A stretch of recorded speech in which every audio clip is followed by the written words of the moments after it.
everyone. EagleX here from ATX EagleX Gaming, and today I have a regional top 6 list from my good friend Thien. If you want to say hello, Thien.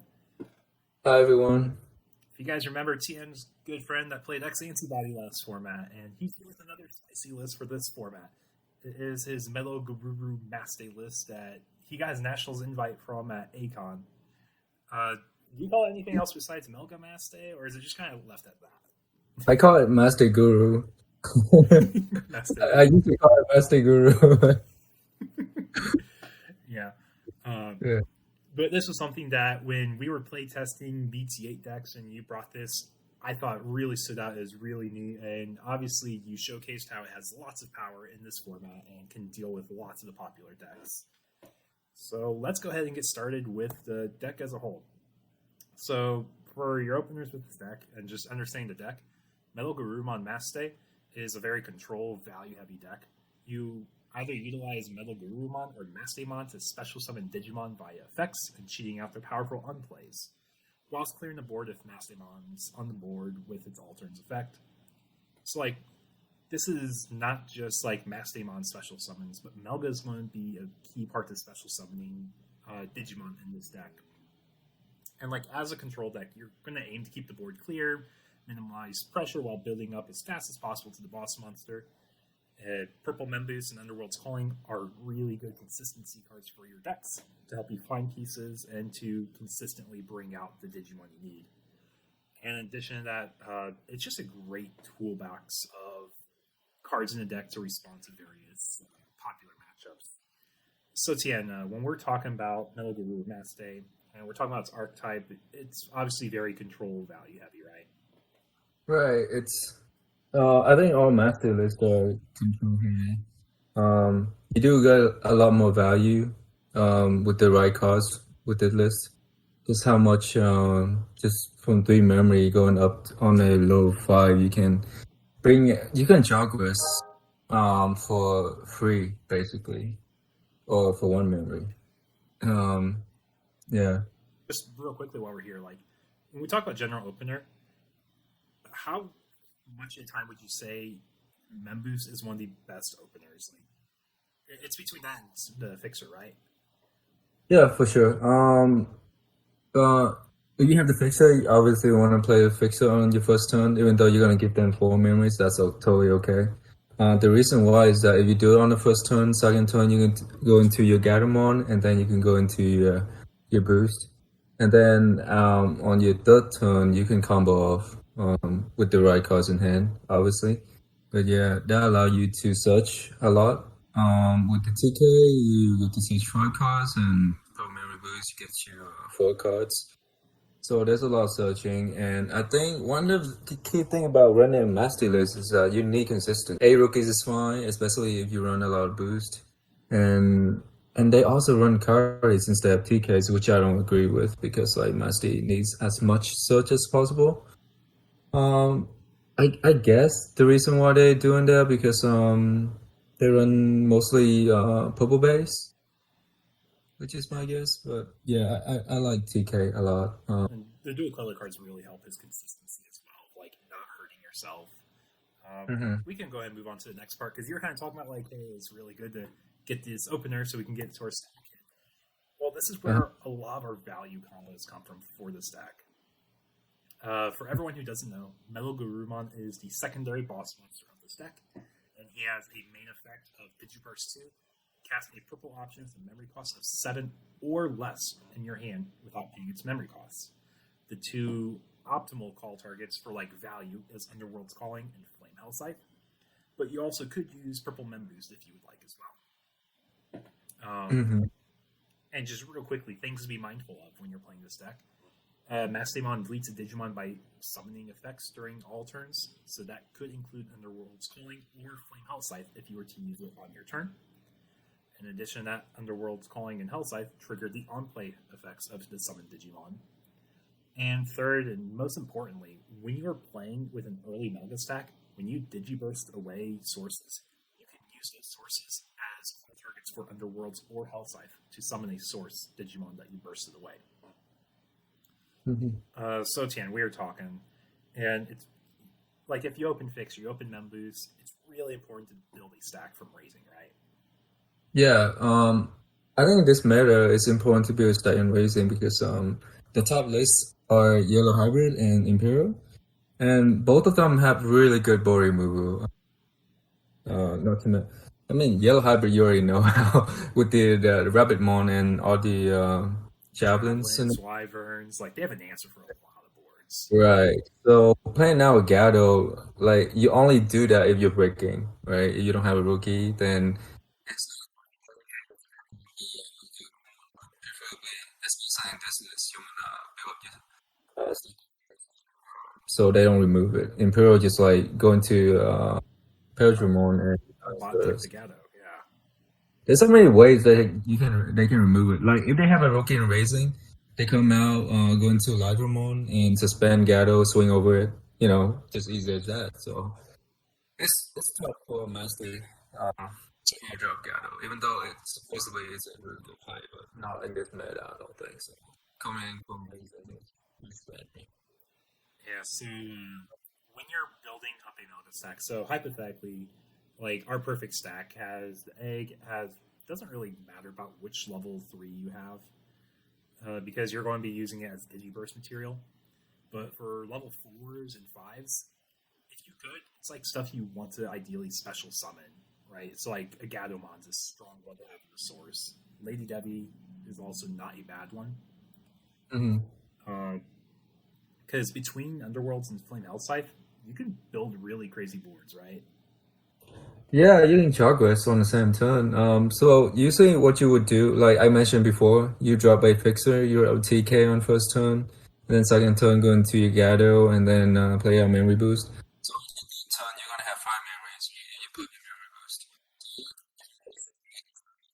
and you can go on top with the Lady Devi for 1, so you'll be at 4, and then you go on top with Melgar. So then you can Digiburst with one memory left, right? And you can use that memory to Digiburst, play Underworld call, bring back your Gatomon, and then go on top with another, level 5 or whatever for 1 memory, and you still be at 0. And then you Digiburst again to play your Flame Hellscythe now that you have all the color requirement. But you already have the color requirement with TK, but if you don't have TK, for example, then you have color requirement for the Gatomon. Right, Flame Hellscythe. And then you bring back your level 5, another level 5, right? So then you can progress and you still be at 0. That's one of the best thing about this deck is that on your turn you can progress and still stay on your turn, and you can swing. Let's just say you bring back a Angewomon, right? The one that keeps security attack. Then you can. That's the difference between being able to check 2 security instead of 0 security. With other list, right? Whenever they progress, they usually pass turn. But with this list, you a lot faster in the way that you don't give them as much memory, and also because you stay on your turn, be able to swing. Not to mention that your Melga, after each bursting serve his purpose, still be able to swing, and he's still a level 6. You know, it's kind of hard to remove a level 6, even though there's a bunch of removal. But he just a lot stickier, and he can do multiple swings by himself. So it's very good. And also while you stacking, right? When you go on top, you get them on with Lady David. Usually you want to trash a level 5 yellow. So you Flame Hellscythe, you can bring back a yellow because usually the yellow level 5s are much better in terms of on play effects. That's what I usually do when I go into Melgar. But yeah, that's basically the combo. You know. It's super strong. Like you're talking, like you can Jogress on your turn, and like you can't forget, like when you Jogress, you actually get the special summon, Right. and it's possible you could Jogress for a second time. Like spoiler alert for later on when we talk about matches. Like Kim and I had a set. We were playing like the second to last round. Game 1, I think you played MasteMons by like turn 2 against me because like you high rolled a little bit. You high rolled a little bit that game, but. A little bit. As long as you have the Gatomons, You can get I mean, you have to think it through a little bit throughout the game. Should I trust the Gatomon? Should I keep it in my hand so I can go up to it if my board is clear? But yeah, That was a high rolling, and I think I played that pretty well.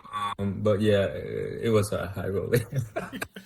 Yeah. So we talked about a lot of the value heavy parts. Let's go ahead and look at the deck list as a whole, though. So Okay. Yeah. we're looking here at the list, and we've talked about Melda Digiburst and you cast free options is really strong. But Hmm. that's not like the only part of this list. There's lots of really strong key parts and cards in this deck. Uh, One of the other really big key cards is definitely the Chaos mode for the yellow hybrid matchup, right? Hmm. It's not just for the yellow hybrid matchup. I think it's good against everything because you get to the level 6 or less. Also, there's some key cards against certain matchup. For example, X type body, right? Usually is so crucial for everything that they do nowadays. And sometimes it's kind of break and be able to turn one usually is like problem, and then you just delete it. Then they can't really put anything underneath stuff, which make uh minimum hard to practice effect. That's why you can pop just key tamers, not just for the yellow hybrid matchup. Yeah, but like you're saying, like Yuji, because it is so strong, that makes sense. Right. Another really big card, and when I saw you use this card in Akon, it made me smile. But the Avenged Kid Mon. Do you want to talk about Avenged Kid here? Yeah.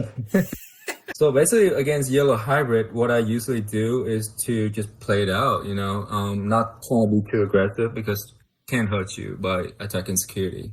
Let's just say before you joggrass, you swing with example for like Digimon, he's 12K, and usually that would be safe to swing in, right? But sometimes you swing with him, and then Wyvern Breath comes out and just kill him on the spot. Now you can't joggrass. So usually against yellow hybrid, I would kind of start it out because one, they do not know what the spies I'm waiting to use on them, right? And second thing is, it's a lot safer to not just like bunga bunga, you know what I mean? So then during that match, I think second to last turn, he went into no, he had a Susano on the board, and then he went to second Susano. So by the beginning of my turn, he had two Susanos on the field. With the rookie in racing, a TK and a Cody, and I had two checks left, right?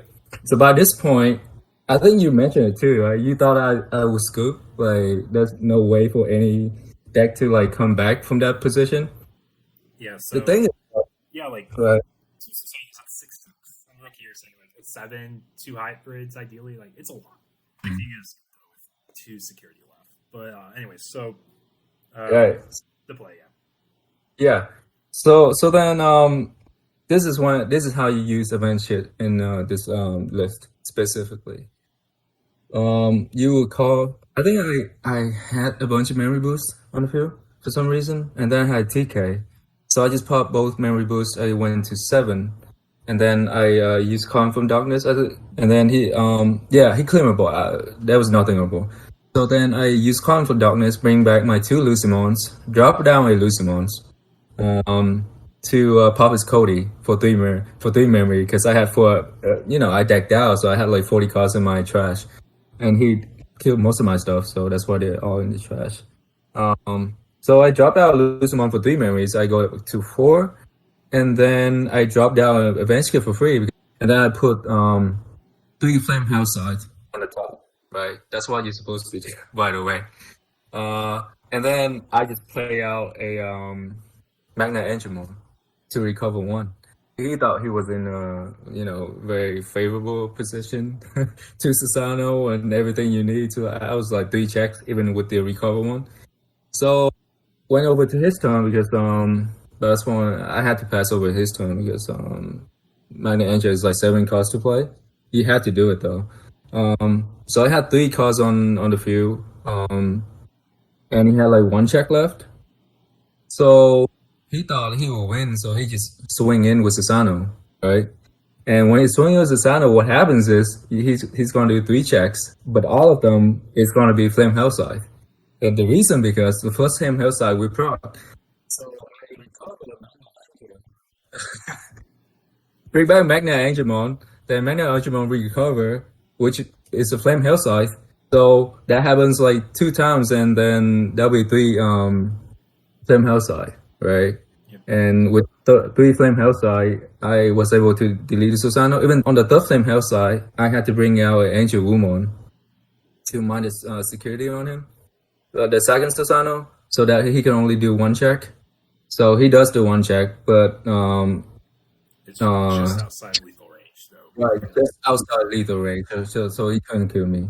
And that's how you survive. And by that point, you have like I had like 6 Digimons on the field by that point. Yep, and the board tempos swing entirely.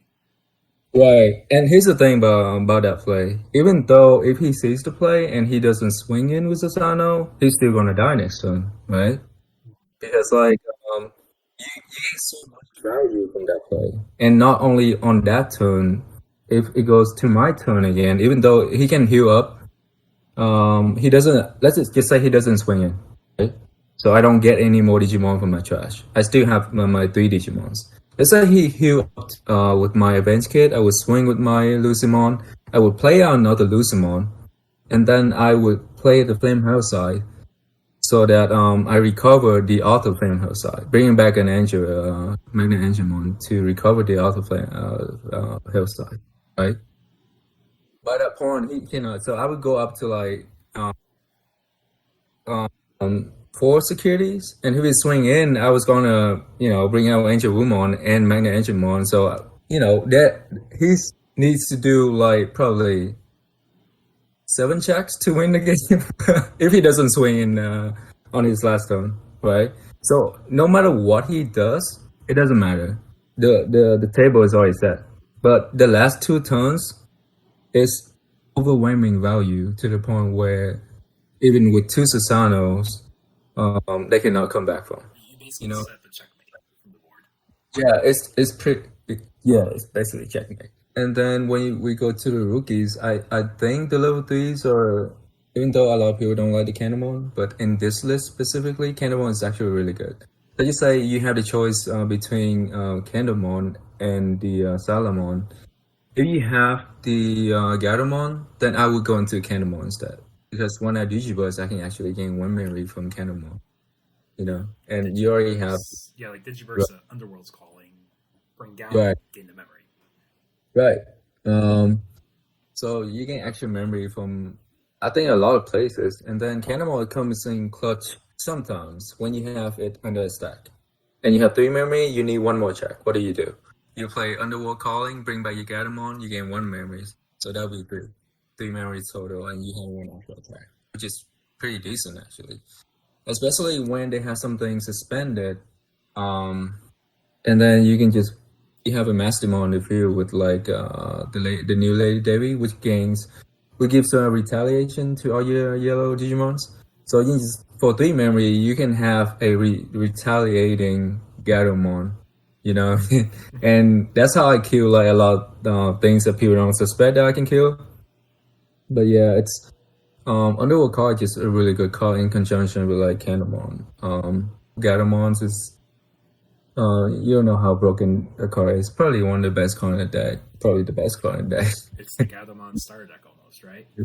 Right. And then the Black Gato, I said it came in clutch a lot of time where I can swing in with the Underworld Calling and retaliation. Actually, keeping 8 low 4s is pretty good. But yeah, Black Arrow is very underrated. I really like it while I was playing with it. And then we go to the low 5s, the LadyDevimons. I prefer this one in this list specifically because No, the AK one, the old one, BT8 one.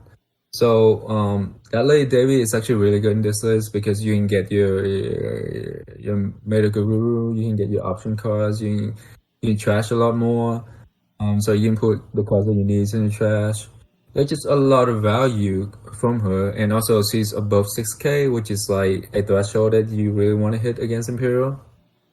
So overall, I think she's the better one in this list specifically. In other lists, I'm not sure because retaliation, the other LadyDevimon gives is actually really good. It came in clutch a lot of the time, so I still really like it. It's also Hellscythe. But overall, this one just right. The other one's Hellscythe target, which is Yeah. It's mainly the reason why is that too, because you want sometimes you really do need one of them in the shot so you can you know mainly the reason why it is this. But yeah, the other one is a little bit better in my opinion. And then Casmo, is He's you flexible. know yeah, he's very flexible, and I think he's like kind of crucial in this meta because like being able to bring out your low five, deleting a low five with your MasterMonon effect, and then being able to delete a low six or less or a tamer is actually a huge play because let's just say instead of him you run your Zoro defeat, right? A lot of time you progress and you don't stay on your turn.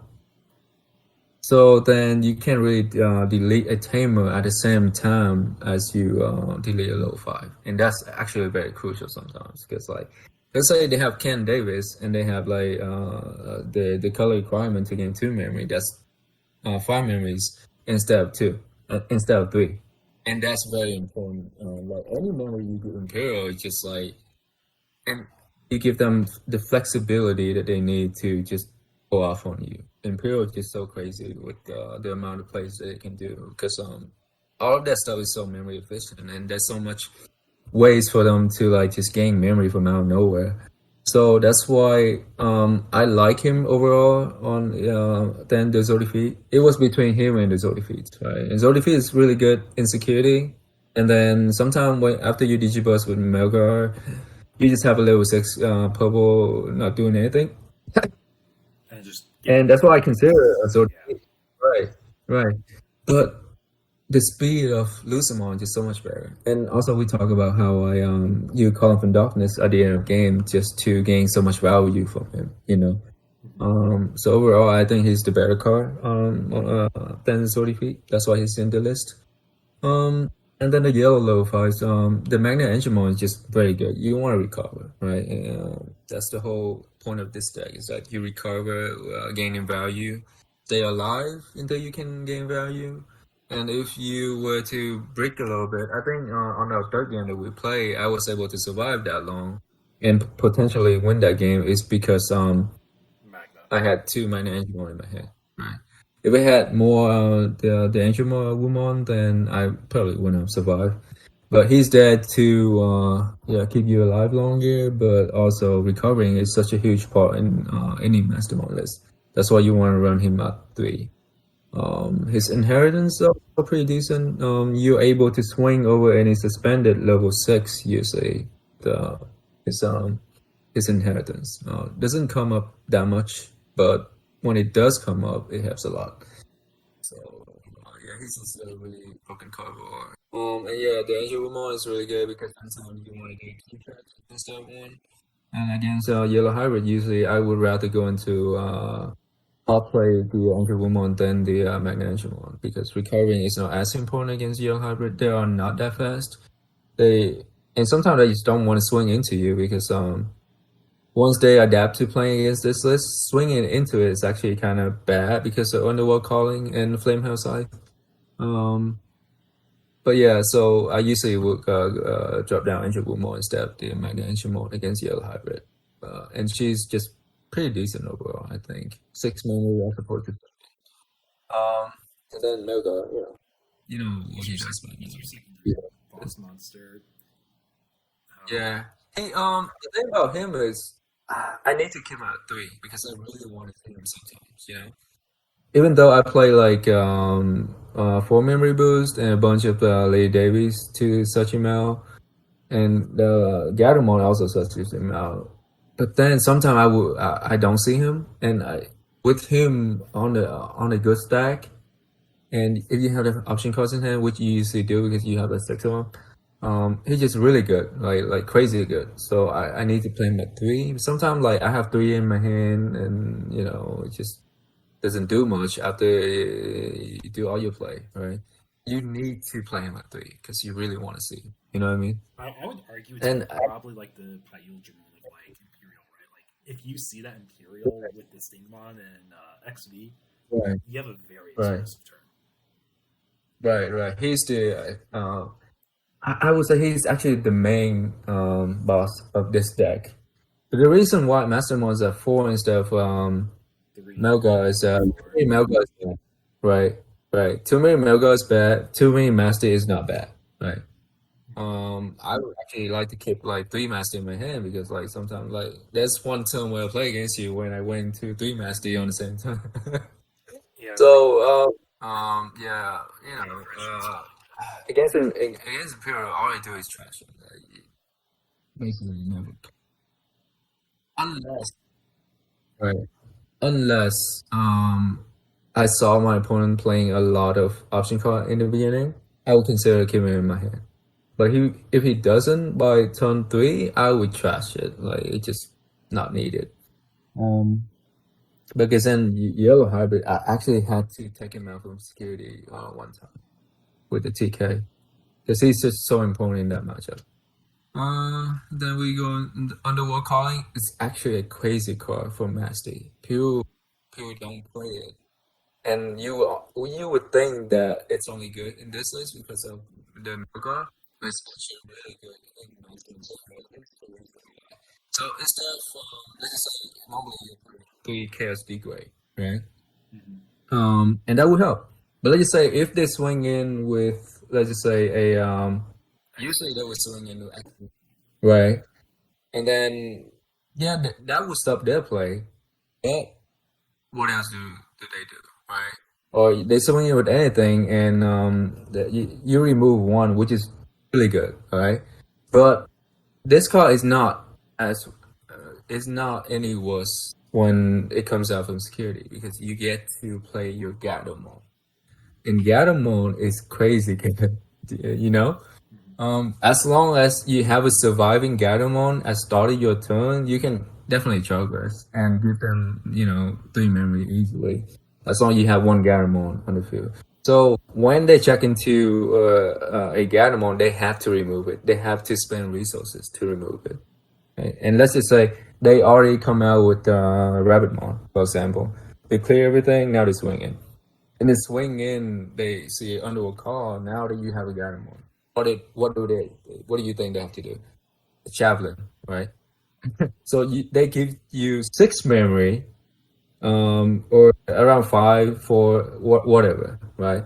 Now you have that much memory. What do? Play Underworld Calling, bring back your Gatomon for 4, and if you have Kendo for 3. So overall, the card is really good because it can play out Gatomon yeah. Also, in this list, and there's a secondary effect of Underworld's calling too. Like you can't forget about it. It's like an yeah, extra consistency too. right. Like I think I survived a lot because like at some point my deck just decides to break on me and I don't draw some low fives. Like I either have all yellow low fives or all purple yellow fives. So what I would do is discard the Underworld Calling, so you draw more, and you do so much discarding with your Niaramon and your Lady Levies. So you can also +1 with the Underworld Calling. I was considering actually putting Pearl Mary Rose to 3 and putting Underworld Calling to 4. That was a consideration. I don't know. I would make that change because Purple Memory is just so good as a searcher, it's a turn and one you want search. maximum. It's a turn one search. That's Yeah, it's such a good turn one play. So yeah, Underworld Call is actually a very good card. And then Calling from Darkness, it's an amazing card. game value. It's the best. Late game, insane value, right? Luzimon, 2 Luzimon. You can drop down 2 Luzimon, delete like 2 things, Tamers, a little 6 or less, for 3 memories each by late game. How crazy is that? Even if it's like 5 memory, it's still insane because then you have 2 big ass bodies that you continuously beat them down over. But sometimes you will be missing like a sun card, like any purple card or new color. You don't have your MasteMonon, you don't have your male guard because they check into security. A bunch of time that comes up. So Underworld cards, sometimes you don't have a new card on your turn. Take advantage of it by playing Underworld card, get back 2 crucial pieces without having to delete. And then here's the thing about Underworld calling is let's just say you need to delete something and you don't want to grab it to your hand. You don't have to. And then the memory boost, we talk about it throughout the Consistency, flame Hellscythe, we consistency, right? flame Hellscythe is just armor. It's so good against early game Imperial. It's Right. value heavy. Right. Flame Hellscythe I probably think it's one of the best cards. Especially in this list, just so much value. We were talking about the play, and also like even without the play, just play for 6K decent because you get to minus 6K, which is like anything that's on armor is gonna be destroyed except for the MagnaAngemon. So you can destroy armor with it. Yeah, you can kill a thing with it, and you can bring back your MagnaAngemon and he'll recover one. They just like when they check into security, seeing this card is just like death. TK's your fixer, and he's look for 5 cards. Yeah, search for 5 cards, and I chose him over a card. But yeah, I rather choose consistency over one memory gain. And yeah, because we talked about like cards you could consider. We talked about Skullgray, how he's like an extra source for Melga if you discard him, but that's not needed to play the deck. Kimeramon and Junomon are probably the 2 most serious considerations for the deck, right? yeah, you can't really pop up with Chimera. Because usually when you Chagras in Chimera, you're gonna have 6 sources under Melgar. Thing about Chagrasing into Chimera is gonna take memory to Chagras into him. And once you Chagras into him, you need 3 more memories to go into Melgar. So it's kind of tough to get all of that. That's the high rolling and require a bunch of memory. So it's kind of it's like a consistent card for consistency card for MasterMonom because he can be both colors, especially when you run Niaro into a yellow cookie. It will be both purple and yellow without even like putting anything contrast underneath him. So he's very good in some lists, but not in this list, however, because you really want to do that combo where you come out with your Garamon, pop a memory boost, and go into your LadyDevimon, and then go into Melga. You can't really do that with Chimera. You know what I mean? So it just doesn't really belong in this list. I really wanted to make him work, but no, unfortunately, he doesn't work in this list. Talks about Junomon, how like I asked like if there's a way to infinitely cycle Avenged kids, and you could with the Juno loop. Right. Like, yeah. It's just so much value. Like this deck's already value heavy. You don't need that much more value. Like yeah. On paper, for people who don't know, like you can do an infinite loop with your deck with Junomon, Calling from Darkness, and Avenged Kid. Right. And with addition of Lucimon, yeah, at the end of the game, when you deck out, you're gonna have the 40 cards in your trash. And Lucimon be like 3. So you can go into Junomon, grab back your Avenged Kidmon. So you can loop infinitely. You never run out of cards. The only thing is like the only deck that would need that card that's is Yellow Hybrid, but with Avenged Kid and Calling from Darkness, and 3 Flame Hellscythe, you're gonna win that matchup regardless. When it comes to that point, anyway. The value on the last 2 turns would be crazy, and it will be really, really hard for them to win. Think about like if they swing into security and the Avenged Kid pop out, then you would need a Juno one. The only thing is the deck is so tight that I can't really fit her in, you know. And to spend a level 5 to go into Juno is a waste of level 5 that you cannot use to Chagras. Which is why Melga is really good because you can, bring back like 2 more level 5s with him. But Juno just doesn't do enough in the list.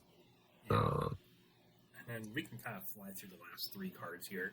The Glaive Memory Boost is just like an alternative to Purple Mem Boost in case you need to pull something from Grave. Typically, you're playing the Mem Boost in the early game, so you want to search for cards. Yeah. Flight Bullet's removal, but you have removal Flame Hellscythe, right? I heavily consider Flight Bullet or Trump Sword, right? Because like when they go into early Susano, for example, unless they suspend it, you don't have much way of removing it. But The I've retaliation. never seen they go into Solana early because usually if they go into the level 6, they're gonna pass turn, and once they pass turn, you can yeah, retaliation, remove the level 6 easy with this list. So usually you never see them Susano until late game, and once they Susano, it's probably too late because you would like the strat is to deck yourself out before they able to Susano and swing, you know. Mhm. So yeah, I've never had like I thought I need a way to delete things, but in the end I really didn't need to. Yeah, and then yellow members, like it's cool, but most of your stuff's purple, and you Yeah. have to see the purple cards to play the game. Right. Melgar is purple. The Lady Devis, the good ones are purple. Dual colors you already know, but Lucimon is the reason why I like the purple memory boost over it. This is just kind of like synopsis of how the deck is. Uh, so first, it is a very difficult deck. Master decks, purple decks are very high skill cap, so it's something that you need a lot of practice with. And if we're talking about matchups, you definitely have a good yellow hybrid matchup, and you definitely have a good MasteMonon mirror matchup because of how fast you are. The decks we're talking about, Imperial and X Antibody, kind of being the toss ups. It's really like who sees their pieces first in the early game. If you see a lot of crazy pieces from Imperial, they're going to be hard to beat, right? If Yeah. XANT gets their So stack, it's hard. yeah, I think when you talk about Imperial and X antibody, it's all about whether they high roll or not. If they high roll and you don't have your stuff ready, it's kind of tough to come back from because Imperial will kill you by the turn 3 if they high roll, right? And there's a card that exists in Imperial that's called HPD, and it needs to be banned. I don't know how to say it to you, but it needs to be banned. I'm sorry, all the green players out there, but man, that card Imperial is just crazy. If they have it in their hand in the early game, I don't know. Like, not many deck will compete with it. You know, even Yellow Hybrid against Imperial. Because Yellow Hybrid actually need to set up tamers. And then, like, need to have their rookies and the Rabbitmon, so they need such amount. Imperial has the HPD in the early game. It's just so Imperial can extremely high roll you. That's why it's kind of iffy.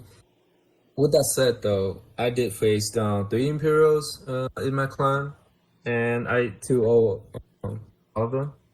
Simply because if let's just say we go toe to toe, right? No one's high rolling. It's kind of mid rolling. You would have the advantage because I would say you search more, and when you go into Melgar and you do your whole combo thing, you're gonna put them so much behind that it's very hard for them to come back from. They don't have that much removal. Like, Omega Death's actually a very good card, but they can only remove one of your Digimon. So, with that said, I think if you pop off, your popping up is actually better than them. They only have one pop off that's just crazy, and that's with HPD. Otherwise, they're not gonna pop up that hard. When in comparison to you popping off, right? So that's usually what happened during my climb, is that they would pop up a little bit, but I would pop up so much more and clear the entire board, you know. Yeah. And they cannot do that against me. They don't clear your entire board. You do have the Melgar, and even they clear your MasterMonon, you're gonna have a low 5-star, and usually that'll be like Lucimon, which is like 12k. So it's kind of hard for them to come back, but it's easy for you to come back, you know. Yeah, for sure. Against X anti, however, if they manage to get a multiple usually on the field, it's tough because like you only run 2 Lucimons, and usually that you get to delete like 1 tamer or 2 tamers at max. So they having a bunch of UG, which usually it doesn't happen, but if it does happen, that will be a tough matchup because like if they're smart enough, they will go into Oriomon instead of like Alpha or Dogora because any of the other twos will get them deleted next turn against Master. So if they stay on Oreo and with UGs on the field, it's kind of tough to remove it. And that matchup, I think what you do is just like go really wide, you know, go as wide and as fast as possible, because they only have one blocker usually on the field. The other blocker will be like 6K or whatever if they do manage to bring it out. So there are ways to play around it, you know. You don't attack it head on, but there are ways to play around it. And you do have some form of tamer removal. And as long as you don't have a UG on the field, you're in a good position. But yeah, it's also like accent type body. I play accent type body a little bit, so I kind of know. You know what to they expect. Right. They became a lot more consistent this format, but at the same time they don't high roll as hard. And also, they're still not as consistent as like the top tier deck. You know, there are points where you don't see your low fives, you don't see your low six, or you don't see the right one. It's on a deck. So there's some consistency problem with accent type body. That's why you don't see accent type body winning any regional, because like they are kind of inconsistent, a little bit inconsistent, and also they have bad matchups against the list. Yeah. So let's talk about your matchups you had for the regional, because you got sixth place. With that being said, we'll go ahead and conclude the video. Thank you very much for watching, guys. If you enjoyed the content, appreciate if you give it a like, comment, subscribe. With that being said, take care, y'all.